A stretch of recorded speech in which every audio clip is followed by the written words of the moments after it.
Good morning. Grace to you, peace to you, welcome to you, happy new year to you, all that jazz. Let's do this again. Good morning. Good morning. Wow, okay.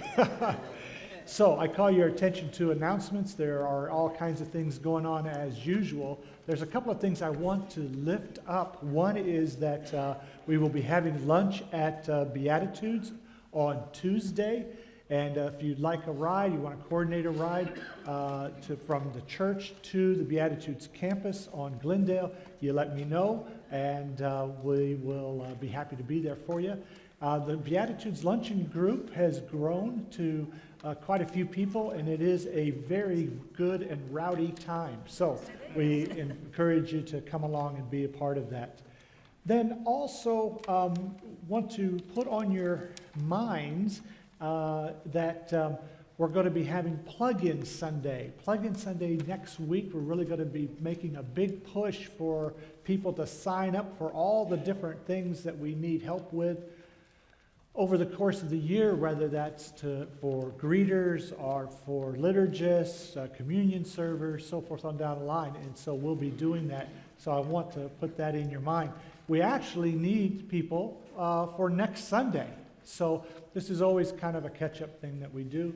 And so if you go over for coffee chat, which we invite you to do after the service, there on the bulletin board, there are sign-up sheets. And you can take a look at that. And so for January 12th, you can say, yes, I'm going to sign up for coffee chat because we know that we love coffee chat. And we need somebody to do that.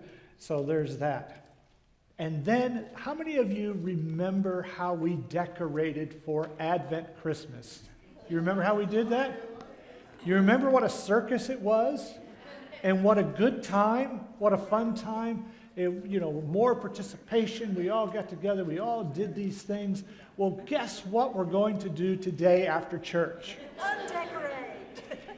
We are asking that when you see loose items hanging around, such as these things around the pulpit, the stairway, wherever, that you go to that, you grab it, and you take it with you to the narthex, where there will be tables for you to place those items. And so just as we help put it all together, you created this mess. Now it's up to you to clean it up. We're holding, okay. So we invite you to do that before going down to coffee chat. Okay? All right. So take a deep breath. Welcome to you, and especially welcome to those who are visiting with us. It is our hope and our work, our prayer, that something is said, something is done that is a blessing to you, and is exactly the word that you need to hear in order for you to have strength and grace for the coming week. So blessings to you and welcome to you. And I would invite Bill to call us to worship.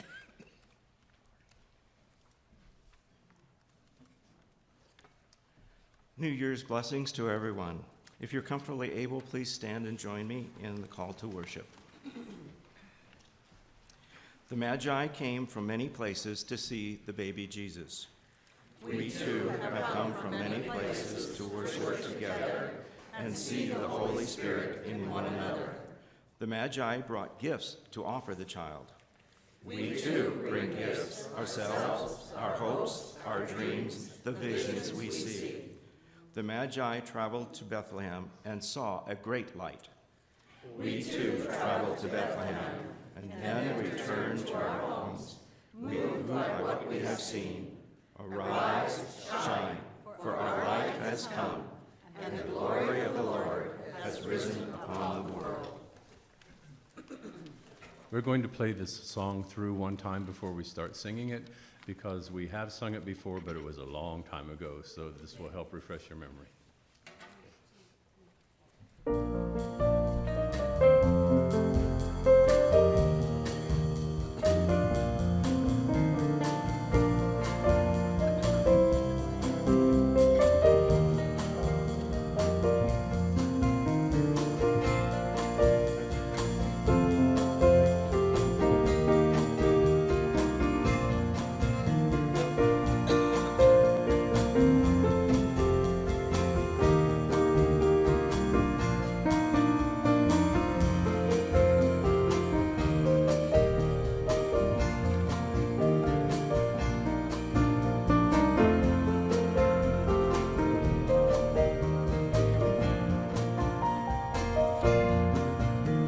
Arise, shine, for your light has come, and the glory of our God has risen upon you like the sun. Lift your eyes, look around, rejoice. Lift your eyes, look around, rejoice. Arise, shine, let the light of love shine through, and the world will see the brightness of the new day in you. Lift your eyes, look around, rejoice. Lift your eyes, look around, rejoice. Please be seated.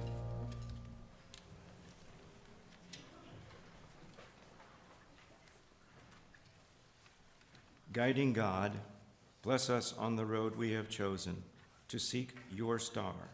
Light our paths that we may not walk in darkness, but walk with you, the light of the world. Enable us to bring gifts worthy of the Christ child. Teach us to be wise and to risk sharing our unique visions from the world. Amen.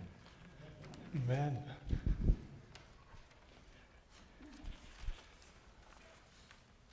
Friends, in this day made friends. Here we go. Very good. Friends, in this day made fresh, may we embrace this day in hope. Let us embrace each other in peace. Indeed, give one another a word of peace.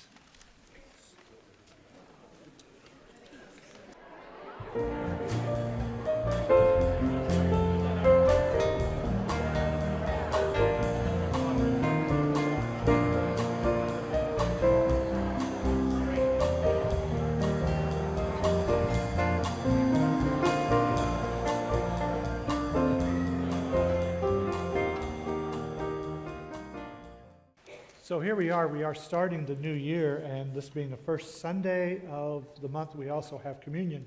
What I want to do is I want to introduce to you the idea that our religion, our God, our faith, all of this, perhaps we have become complacent and domesticated. And that the invitation for the new year is to explore new and wild places internally and out into the world. But to do that, I'm going to ask that you sit back, take a deep breath, and listen to this poem. I'm going to read this. It's by Tom Hirons, and the title of the poem is Sometimes a Wild God. And it's going to have some images that you may not associate with God, but perhaps God is calling us to stretch ourselves. So, listen in. Sometimes a wild God comes to the table. He is awkward and does not know the ways of porcelain, of fork, and mustard and silver. His voice makes vinegar from wine. When the wild God arrives at the door, you will probably fear him. He reminds you of something dark that you might have dreamt, or the secret you do not wish to be shared. He will not ring the doorbell. Instead, he scrapes with his fingers, leaving blood on the paintwork, though primroses grow in circles around his feet. You do not want to let him in. You're very busy. It is late or early. And besides, you cannot look at him straight because he makes you want to cry. The dog barks, the wild God smiles, holds out his hand. The dog licks his wounds and leads him inside.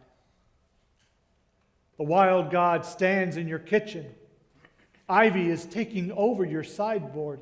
Mistletoe has moved into the lampshades, and wrens have begun to sing an old song in the mouth of your kettle. I haven't much, you say, and give him the worst of your food. He sits at the table, bleeding. He coughs up foxes. There are otters in his eyes. When your wife calls down, you close the door and tell her it's fine. You will not let her see the strange guest at your table. The wild God asks for whiskey, and you pour a glass for him, then a glass for yourself. 3 snakes are beginning to nest in your voice box. You cough. Oh, limitless space, oh, eternal mystery, oh, endless cycles of death and birth, oh, miracle of life, oh, the wondrous dance of it all. You cough again. Expectorate, the snakes. Water down the whiskey. Wondering how you got so old and where your passion went. The wild God reaches into a bag made of moles and nightingale skin. He pulls out a 2-reeded pipe, raises an eyebrow, and all the birds begin to sing. The fox leaps into your eyes. Otters rush from the darkness. The snakes pour through your body. Your dog howls, and upstairs your wife both exults and weeps at once. The wild God dances with your dog. You dance with the sparrows. A white stag pulls up a stool and bellows hymns to enchantments. A pelican leaps from chair to chair. In the distance, warriors pour from their tombs. Ancient gold grows like grass in the fields. Everyone dreams the words too long forgotten songs. The hills echo and the gray stones ring with laughter and madness and pain. In the middle of the dance, the house takes off from the ground. Clouds climb through the windows. Lightning pounds its fist on the table. The moon leans in through the window. The wild God points to your side. You are bleeding heavily. You have been bleeding for a long time, possibly since you were born. There is a bear in the wound. Why did you leave me to die? Asked the wild God. And you say, I was busy surviving. The shops were all closed. I didn't know how. I'm sorry. Listen to them. The fox in your neck, the snakes in your arms, and the wren and the sparrow and the deer, the great unnameable beast in your liver and your kidneys and your heart. There is a symphony of howling, a cacophony of dissent. The wild God nods his head, and you wake on the floor holding a knife, a bottle, and a handful of black fur. Your dog is asleep on the table. Your wife is stirring far above. Your cheeks are wet with tears. Your mouth aches from laughter or shouting. A black bear is sitting by the fire. Sometimes a wild God comes to the table. He is awkward and does not know the ways of porcelain, of fork and mustard and silver. His voice makes vinegar from wine and brings the dead to life.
It is a wild God that invites us to this table. How do we know that it is a wild God and not a domesticated God? Because it is a God of radical hospitality, love, and peace, and justice, and generosity. Domestication means these small, reasonable measures are taken. At this table, it is abundant and wild and beyond our hopes and dreams. So that's the invitation. I would invite our servers to come forward. Oh, and there is a new thing that we are trying as well, and that is when you see here, instead of gluten-free being a third station, gluten-free is actually in this little cup here on both stations, okay? And so please, we hope we will come to these two stations. All right.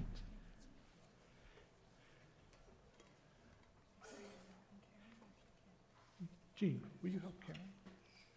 Thank you. And my understanding is everyone will come to the center and then go to the stations and take communion. Take a piece of bread, dip it into the wine or the juice, and eat. Okay? All right.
Please pray with me. Our dearest God, we are grateful when we're able to share food, a little bit of bread, some juice, to share grace and to share love, and to share a vision the idea of all people coming to the table. We are grateful for when little hands come together and start clapping.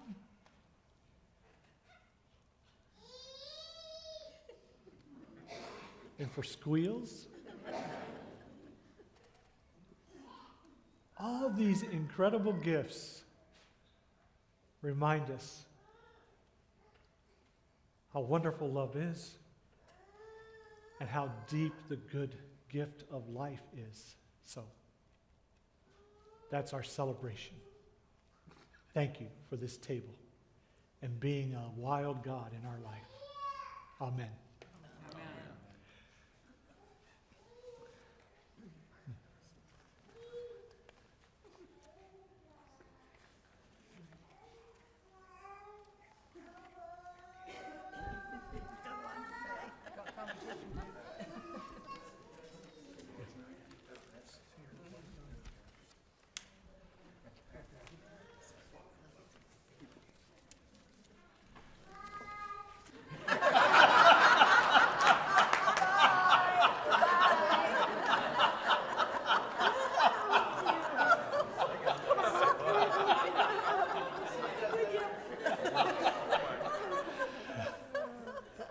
And that's my grandson.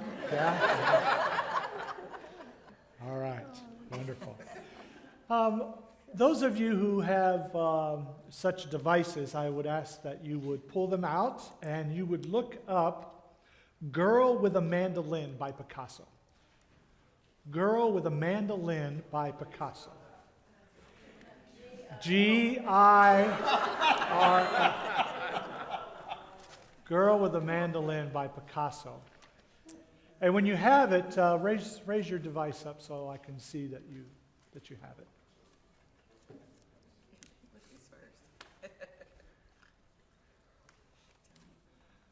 Yeah, it's okay. And yes, you can speak into your phone if you have one of those. You can say, okay. Show it to the people around you. Girl with a Mandolin by Picasso. Okay. Girl Scout cookies, is that what I need to do? Girl Scout cookies? No, that's. Thank you, Google, but that's not it. Okay. Well, let me see yours. So you're able to see it and share it with people? Okay. Make a neat quilt. Yeah. Okay. So if you had a chance to see it, let me describe or talk about it just a little bit. One of the beauties of the artistic expression of Cubism is that all the pieces of a whole picture are in the picture, but they somehow don't fit together. Do you see that? Yep.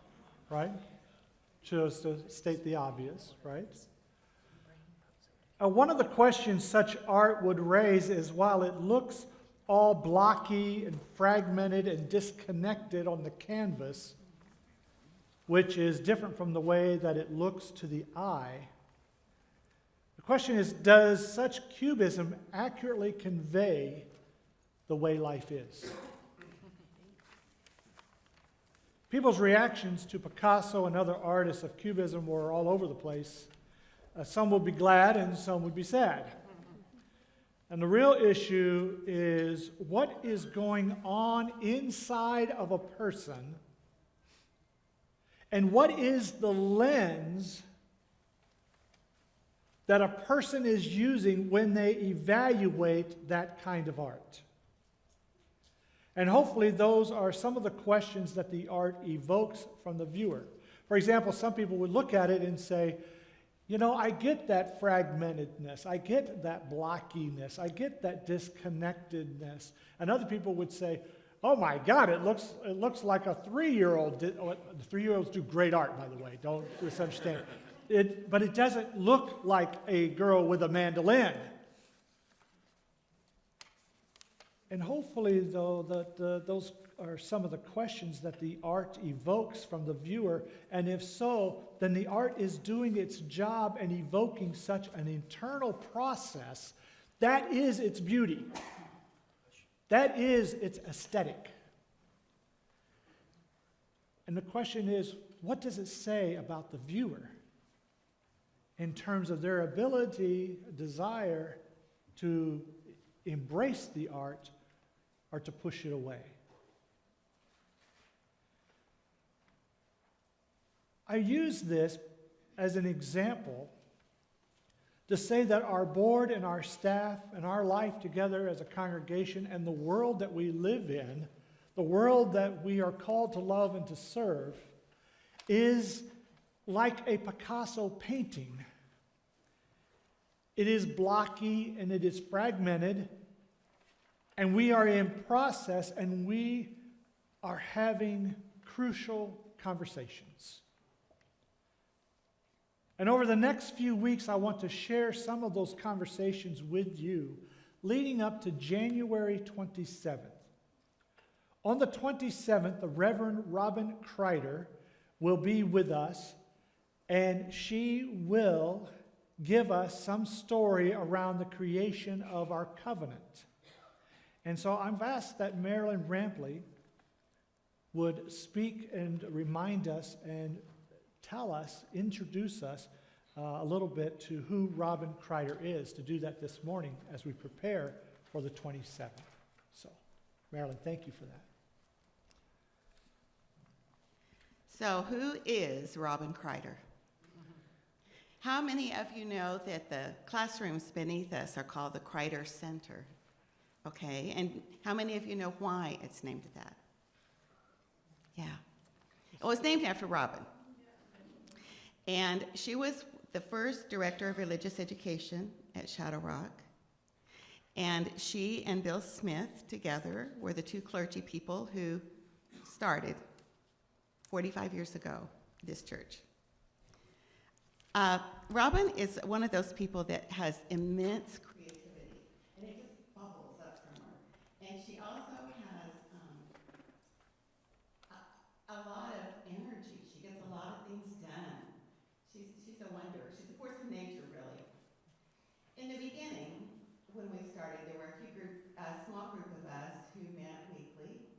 We were called the Cadre, and we really put together the plan for Shadow Rock, led by Robin and by Bill. And we wanted to be a new voice that would transform the role of the church in society. So we wrote the covenant together, we created the structure for governance, we began educating people, and we started Shadow Rock. Robin had the knowledge and the ability to share this vision. Robin, Eileen Horde, who started the preschool, David Woe, Marie Schreiber, who was worked in the office with Bill. These folks all went to Chicago, and they experienced a weekend with the Ecumenical Institute. And they learned so much, and they were so enamored of the vision of that progressive organization that really was working to renew the church. They still exist. We still have a lot of what we do and say that came from that trip so long ago. You'll learn more about that when Robin goes through the covenant with you.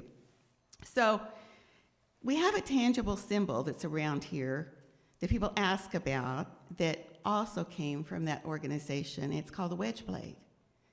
So where do you see the wedge blade this morning? Just look around, right there, okay, on the up front here. It's on the front of The whole building, if you were in a drone and just in the right place, the building looks like a wedge blade. Where else do you see one? This one on the lectern. Up on the lectern, okay. Look at your pews. On the thinking of you cards? On the pews? On your bulletin? Well, you'll learn more about that, and you'll talk more about that. But you know that Ken has talked about being on the cutting edge of history and forging intentionally into the future. And that's what that symbol has something to do with. You know, long before there was call waiting, the one person you did not want to get a phone call from was Robin Kreider, because you knew she was going to ask you to volunteer to do something. She really had a knack for seeing gifts that people had and putting them to work. She grabbed me, and I edited the paper and headed up the education team, And she grabbed Greg, and he ushered, and he helped set up chairs and tables when we were meeting in Thunderbird High School. And she asked him that first Easter to make a cross that we could hang in the cafeteria. And those of you who know us won't be surprised to hear that I think those boards are still in our backyard. Robin created this incredible week extravaganzas for children and youth. I mean, every year it was a brand new one. And one of them I remember early on was called The Journey of Man. Now, I know that was before inclusive language was pushed. But that took people through stages of cave people on up through the Middle Ages into the current time. And you looked at, or you experienced, the art, the economics, the music, the food, the religion, the architecture, and the science of each of those eras. And you didn't have it preached to you in the classroom. The kids did it. They experienced it. And the same thing, some of you know about the cultures, the study of the 6 predominant cultures of the world. They're kind of grouped together.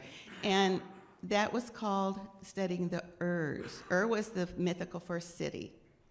And so this was about how people learn to be in the world in various cultures. Multicultural, yes, and a deep respect for each of those ways. So our kids all went through that. And then the preschool adopted that, and I worked with that many years too. Robin is an Old Testament scholar. When she would be asked to teach a class, she almost always would choose that topic. For a while, we had a visiting rabbi who told us that Robin was a sage, with respect to the Old Testament. She's written a lot of materials, curricula, for the UCC denomination and for others as well. If you looked at Bill Smith as the founder of Shadow Rock and Eileen Horde as the heart of Shadow Rock, then I think Robin would be the soul of Shadow Rock. And I'm really tickled that she'll be able to come and meet with you and see how it is that all of us are carrying on that initial vision of what Shadow Rock was. I'm really lucky there's a small group of us who craft together with Robin. We call ourselves the Old Bags. Don't laugh. And you know, we still look to her for guidance and for inspiration. So I know you'll all want to welcome Robin Kreider when she comes to be with us.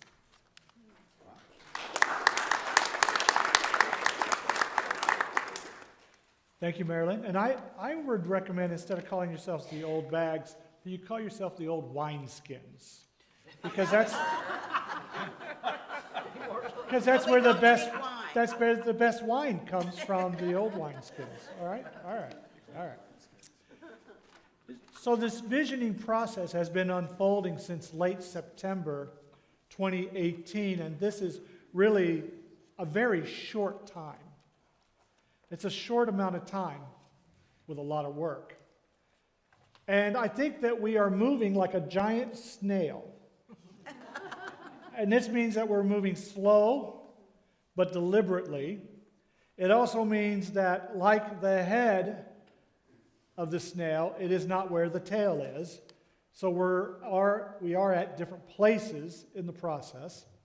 But unlike the snail, I don't think we're leaving a slimy trail behind us. I hope not. From the big picture brainstorming session in September, 2 teams emerged.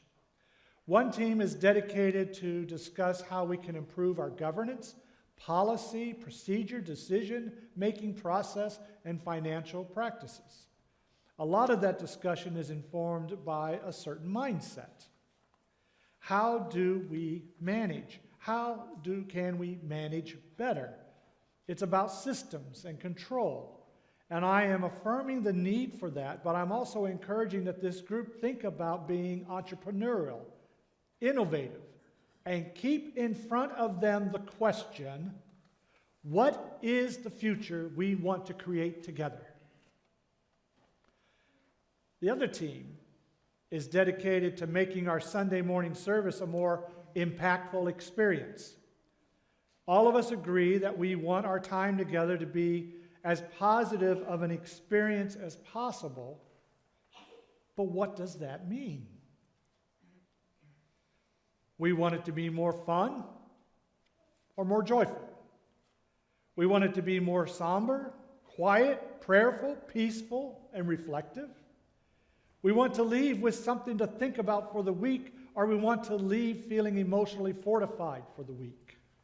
We want to come and feel safe without the fear of attention being called to us, or we want to be engaged and experience a deeper connection and feeling of belonging.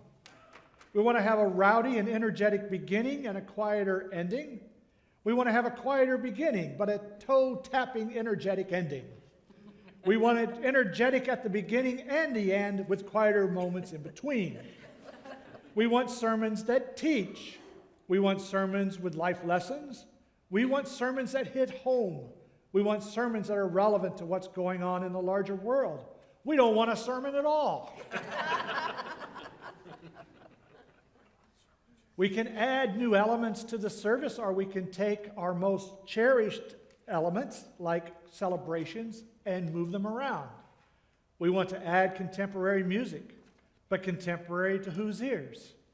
Contemporary for an aging congregation, while at the same time we should throw some old favorite hymns into the mix.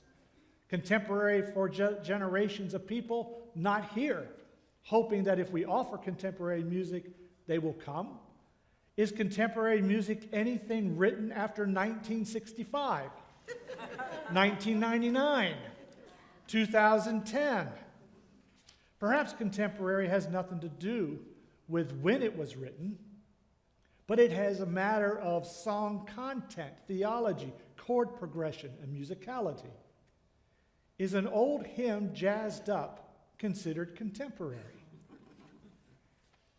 Are we convening and formatting for the sake of meeting the needs of consumers, current customers, or potential customers? Are we convening and formatting the service for the sake of healing, belonging, and connecting with mystery?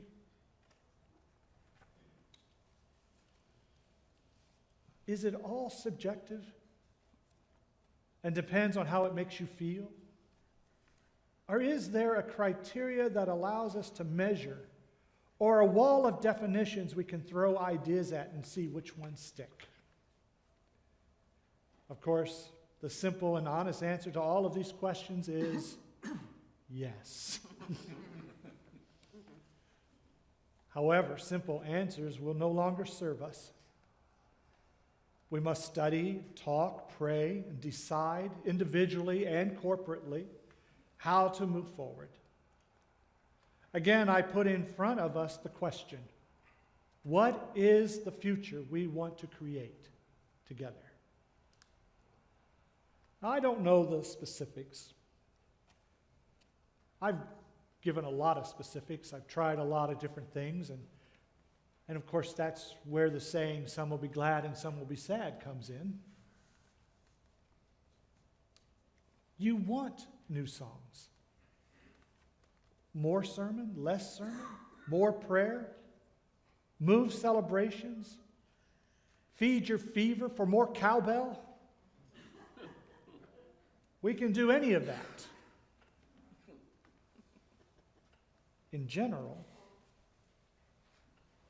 I know the future I want us to create. I want a future where we have grown in love and respect for each other. I want a future that is built with courage, not fear. I want a future where everyone in the valley knows the name of Shadow Rock, and they know we stand for inclusion and justice and spirituality. I want a future where people on the outside look at us and they marvel at how we love one another.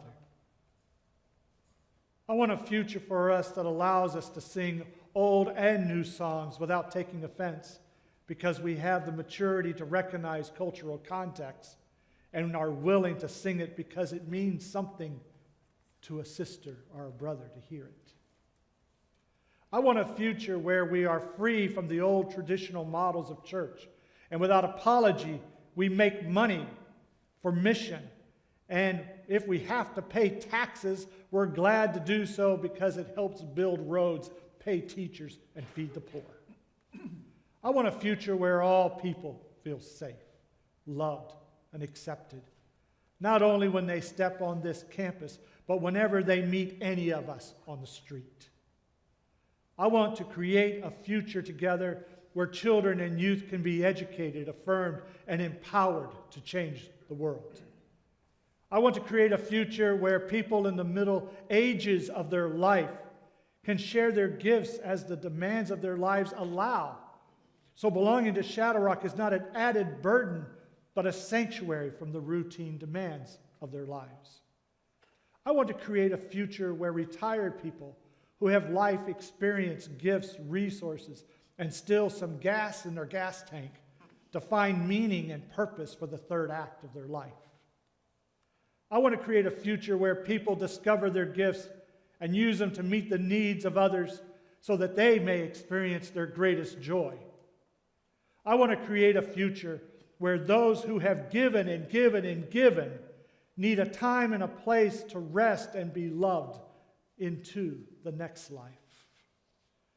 I want a future where all of us live in the thinnest place possible in every moment, so we always live in the presence of God, which means living in the presence of love. That's the future I want. I don't care what we sing. You could take all the elements of a worship service, put them in a bag and pull them out one at a time, throw them up against the wall, and we'll go through it. We'll put the ending at the beginning in the middle, and who knows what. I don't care.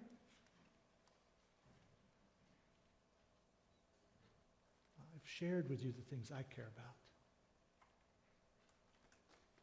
But those things are the vehicles by which we do build our future together. In every one of these future proclamations, there are governance and program, and management, control, and systems implications. Yes, programs and management is important. I support all these efforts. However, vision, relationship need to be in the driver's seat always. And this is why I ask you, and I ask you to keep in front of you the question, what is the future we want to create together? This is what we'll be looking at in the month of January. I hope you come back. Amen.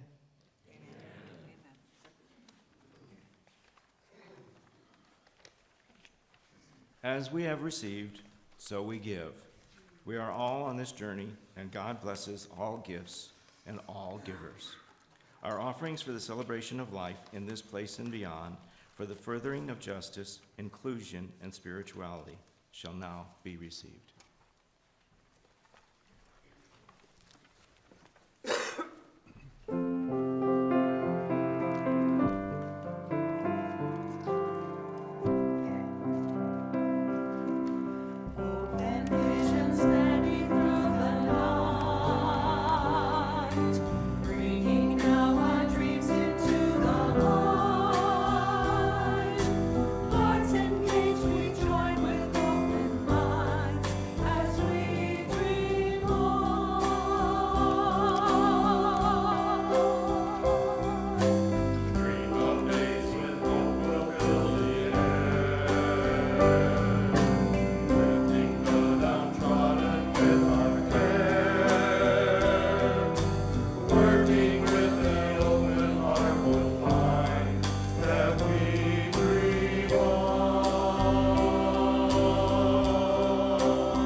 please stand if you're comfortably able and join me in our dedication of our offerings and of ourselves.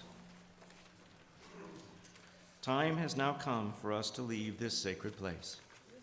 As we do, may we embrace the challenges of our lives and our world as we prepare to leave this sacred place of celebration of life.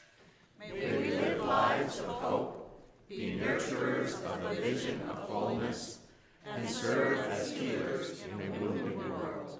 These are the times. We are the people. All of creation is blessed. May we love all and serve all, May God be with you. and also with you. Amen.